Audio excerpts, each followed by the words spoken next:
Go to Bed by Evan the Nerd 83. Short, scary stories. Jacob decided to stay at home when his mother went out. She told him to go to bed at 11, but unfortunately, he couldn't hear her over the sound of his music. Jacob haphazardly waved his mother goodbye as she closed the door. Jacob spent an hour and a half playing with his phone. Games, YouTube videos, movies, music. He even texted his best friend for a while until she no longer replied. He didn't pay any attention to the time until his phone battery hit 10%. Jacob realized that his mother never called or texted him in all the time that he had his phone. Jacob sent her a text. "Hey." No reply. He was confused as to why she wouldn't answer him. She always answered her phone. His confusion chilled into concern as night fell and midnight rose. He sent another. "Mom, where are you?" Again, no answer. "Sweetie." A familiar voice rang out from behind the couch. It sounded like his mother's, but it wasn't. Not entirely. It was warped, crinkling like folded tinfoil. Jacob jumped and spun around, only for thick black hair to consume his sight. "Why haven't you gone to bed?"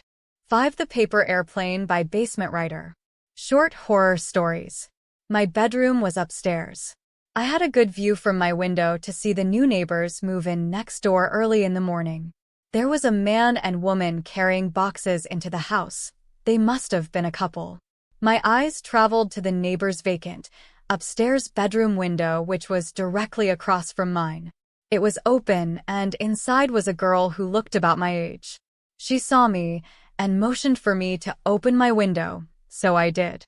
She leaned out the window, curved her hand around her mouth, and whispered to me, "Nice to meet you, I'm Sarah." I laughed.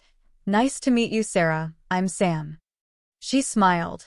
"Keep your window open," she said, and moved out of sight. I was confused. "Keep my window open?" She returned with something in her hand, then tossed it over to me. It was a paper airplane. It slowly and gently made its way through my window, onto my floor behind me. I walked over and picked it up. On top was written, "Open." I opened it and there was a message, "Hey Sam, I'll come over tonight and introduce myself." I thought it was a bit strange and wrote back, "Come over tonight? What do you mean?" I turned around to toss it back, but she wasn't there. The window was still open, so I tossed it in anyway, thinking she'll reply sooner or later. It was late into the evening, and still no reply from Sarah. My mom invited the new neighbors over for dinner. I figured this is what Sarah meant by coming over tonight. "Honey, come down for dinner," my mom shouted. I went downstairs into the dining room to sit at the table, but I didn't see Sarah, just her parents. I couldn't help but ask, "Where's Sarah?" The man and woman stared at me as if I said something out of place. "Excuse me?" the man said. I repeated myself, "Sarah, your daughter?" The woman put her hands up, covering her mouth. Tears flowed down her face. The man stood. "Our daughter died a year ago in an accident. I don't know what you're up to, but that's enough." They both left the house immediately. Mom glared at me. "Why would you do that, son? Just go to your room." A flurry of confusion was spinning in my head. I couldn't speak. I made my way back to my room, turned on my light, and lay on my bed. Then a paper airplane flew through my window, elegantly landing on my floor. I picked it up and looked out my window. Sarah was standing in the darkness of her room. My heart was pounding. She moved closer until the moonlight hid her face, her eyes dark and skin gray. I looked down to read the message. "Behind you." My lights flickered off. The floorboards behind me squeaked.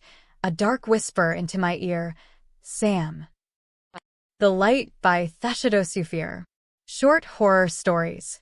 We make fun of little kids for one thing, leaving lights on everywhere. They turn lights on in every room as if it's some sort of security blanket. And if you ever force them to turn them off, they cry and scream, and eventually you give in. The only time they turn them off is with their parents. They feel safe. So very safe. I'm the monster that lives in your closet.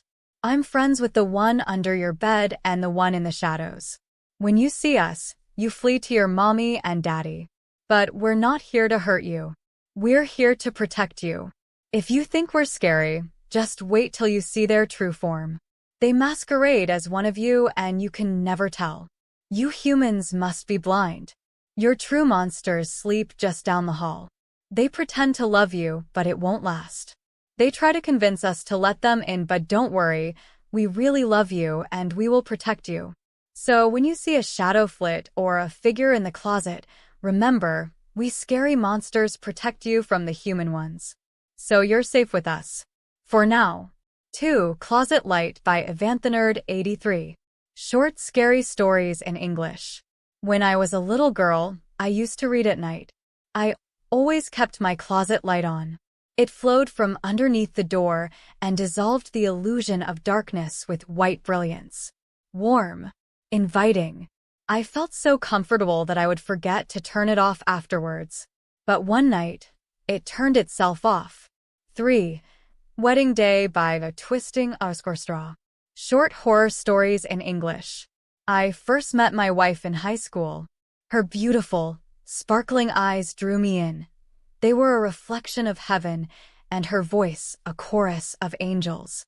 I proposed after we graduated from college and we planned our future together. But things have changed since then.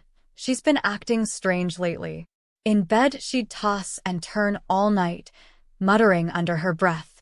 Some nights I'd hear other strange noises, like faint screams. I still loved her, though. We decided to get married at our local church. Before I knew it, I was waiting at the altar for her to walk down the aisle. I nodded to the priest and signaled to the men sitting in the front row. We pinned her on top of the altar as the priest wrapped her arms and legs in chains. She hissed and howled, her body writhing in agony. The priest grasped the crucifix in front of her face and began the recitation. I wasn't going to let her go. I wanted my wife back.